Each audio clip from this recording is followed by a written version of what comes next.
Voici donc la réponse à ta question brûlante. On a vraiment trouvé un mégalodon dans la fosse des Mariannes? Oh! De nombreux sites internet rapportent des cas d'observation de mégalodons. La science nous dit pourtant que les requins mégalodons sont éteints depuis longtemps, mais pourraient-ils être encore vivants dans les parties les plus profondes de l'océan? Les humains sont fascinés par les requins. Plus le requin est grand, plus notre curiosité est vive à son égard. Le mégalodon était un énorme requin avec des habitudes alimentaires particulièrement voraces. On suppose que s'il était encore dans les océans, il aurait probablement déjà été repéré par quelqu'un. Mais comment saurions-nous s'il habitait l'endroit le plus profond de la Terre, la fosse des Mariannes? Voyons voir maintenant si les affirmations que l'on a entendues sont vraies. Mais avant d'élucider ce mystère, assure-toi de bien cliquer sur le bouton pour s'abonner à notre chaîne et activer les notifications. Maintenant, tu seras l'un des premiers fans de Sympa à regarder toutes nos nouvelles vidéos.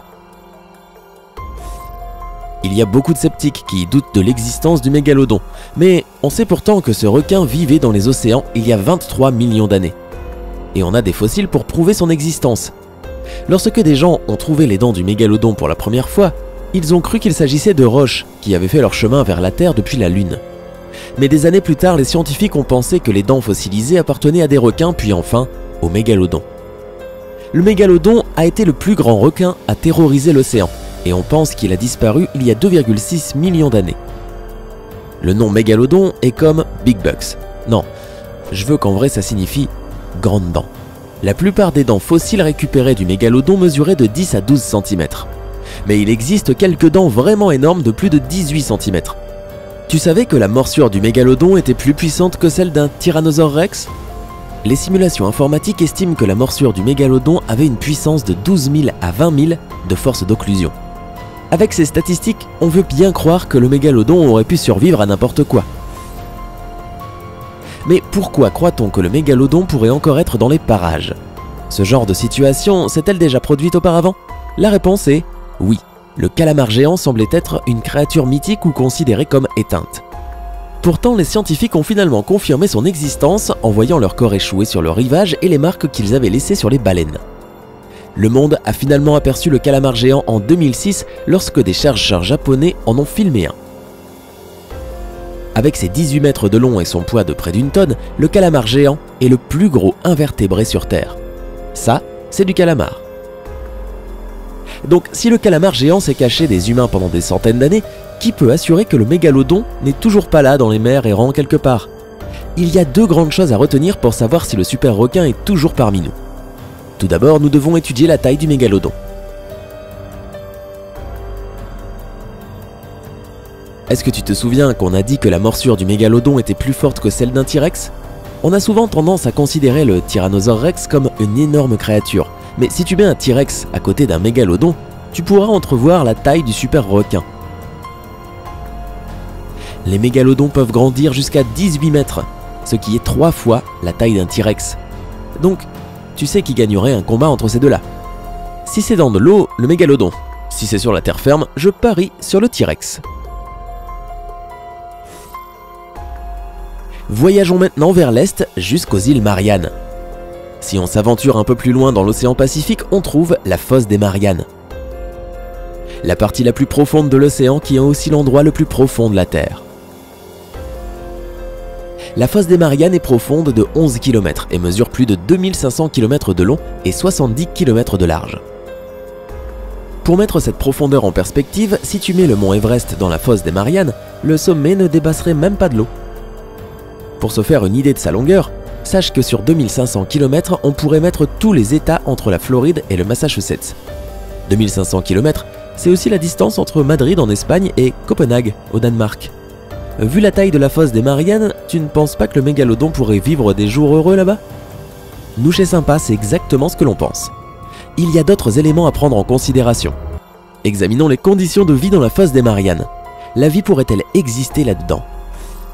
On sait que la fosse des Mariannes est un endroit plongé dans l'obscurité constante, avec une pression allant jusqu'à 8 tonnes par centimètre carré. Il y a des cheminées au fond de l'océan qui libèrent du sulfure d'hydrogène et d'autres minéraux à une température de 300 degrés Celsius. La partie la plus profonde de la fosse des Mariannes est appelée Challenger Deep. Selon un rapport de National Geographic, il n'y a que 3 personnes au monde qui sont descendues dans Challenger Deep. Les 2 premières personnes à avoir atteint Challenger Deep ont repéré un poisson et prouvé que la vie pouvait exister dans les plus grandes profondeurs de l'océan. On sait maintenant qu'il existe des milliers d'espèces invertébrées et de poissons. La fosse des Mariannes abrite des animaux étranges et translucides appelés holothuries, des nouvelles espèces de méduses, des pieuvres fantômes et bien d'autres. Certaines de ces espèces vivent particulièrement longtemps. Le mégalodon pourrait-il vivre dans ces conditions? S'il y avait un requin mégalodon qui vivait là-dessous, il pourrait ne pas ressembler à ce que nous imaginons. Pour survivre dans la fosse des Mariannes, le mégalodon aurait dû s'adapter aux conditions de vie et évoluer.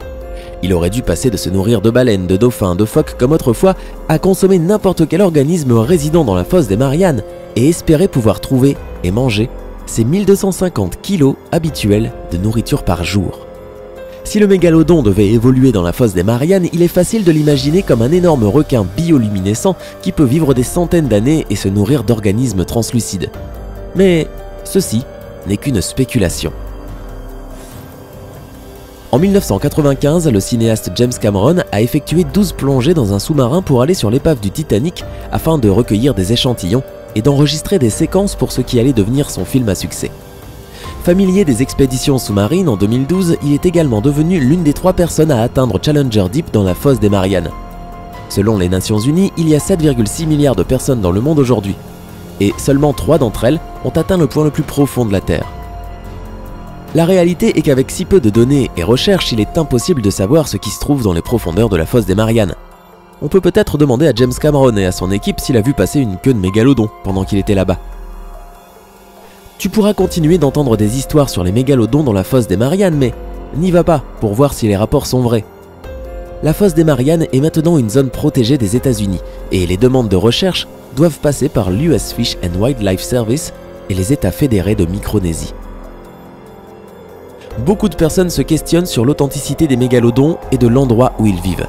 Cependant, nous chez Sympa, on a envie d'y croire.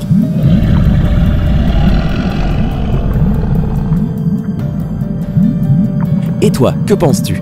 Est-ce que les mégalodons pourraient encore être en vie? S'ils avaient évolué dans la fosse des Mariannes, à quoi ressembleraient-ils aujourd'hui? Fais-nous part de tes idées dans la section commentaires. Et n'oublie pas de cliquer sur s'abonner pour rester du côté sympa de la vie.